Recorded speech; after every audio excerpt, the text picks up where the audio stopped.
In January 2007, Claiborne Deming, who was then the CEO of Murphy Oil Corporation, made a stunning announcement to an auditorium full of students and families at El Dorado High School. The company announced a $50 million promise, known as the El Dorado Promise, to provide scholarship money for college to any student of the El Dorado School District.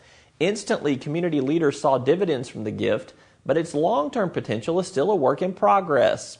Recently, I sat down with now retired Claiborne Deming in El Dorado to talk about this investment and to get his take on the Promise's progress. You were one of the visionaries who helped put the El Dorado Promise on the map, literally. Is that program going as you envisioned it? Is it progressing like you wanted it to? It's been a stunning success. You have to understand South Arkansas, we've lost industry, and as a result, we've lost citizens. And if you look at the El Dorado public school system, it's had a steady decline in the numbers of kids in the system. Ever since I got here. I moved to El Dorado 30 years ago. And in that time period, it's been a steady, just incremental every year, 25, 30, 50, 100 students just down. And so it's gone from about 6,000 to about 4,000 students in that time, which is really a dramatic decrease. And so we announced the El Dorado Promise. We said we were going to pay for every kid who graduated from El Dorado High School, every kid in the El Dorado School District, in essence, we were going to pay for a college education for him. In the first year, we got 200 new students, which hadn't happened ever. In the second year, we got 50 new students, which was last year, and this year we're already 50 new students ahead. And so we've added 300 students to now about a 4,500 student base in the last 3 years. And since then, we've lost another big industry, Pilgrim's Pride, which had a big plant here, is going out of business, and we're still adding students. And so people are moving here from different parts of Arkansas and different parts of America because they want to send their children to college. And the great thing about it, the types of people who move to a town to see that their kids go to college are just the type of people you want in a community. They care about their children, they care about education. They're motivated. They're going to be hardworking. It's just who you want. And so it accomplishes both those goals. And then if you look at the percentage of kids who go to college from El Dorado High School, before we announced the promise, it was 60%. The first year was 80%. And this year, the graduating class said that filled out forms that we gave them, 95% of them say they're going to go to college. Now, that's too high. That won't happen. If we stick at 80% or even bump up to 85%, it will be a stunning, stunning achievement.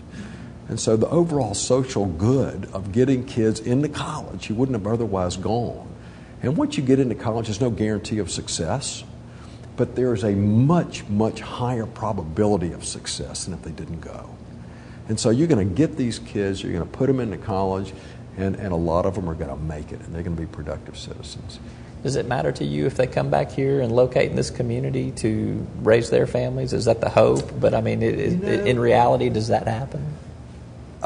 We didn't put any restrictions on it because the primary goal here is to get kids in college who live in this community and get them educated and get them out. And then if they seek their fortunes elsewhere, then we say Godspeed because it's living in El Dorado, not for everybody.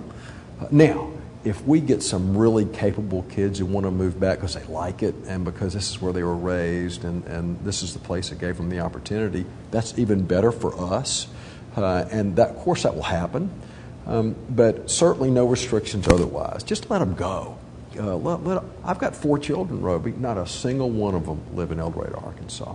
And they live all over the world, literally. Well, I've got 2 still in college, so they're in college. My older 2 live in different parts of the world. So you got to get them out there. You got to expose. I mean, the United States' role in the world is shrinking, and so you can't just bind yourself to this state, this region, or America. You gotta expose these children, and you got to get them out there to see really what's happening. And then when they get a bit worldly, they come back here. I think living in small town South is the best lifestyle in the world, by the way. I love the people. I love the pace. I love the friends I have that Elaine and I have. I just love the lifestyle. I think it's a culture which is superior to most. And so if someone And that appeals to lots of people. Bring them on.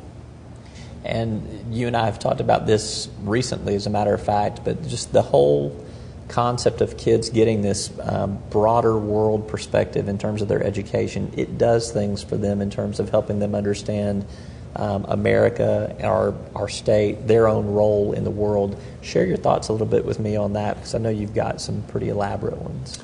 Well, it's clear that the ascendant part of the world for the foreseeable future is going to be the East. They have a huge savings rate.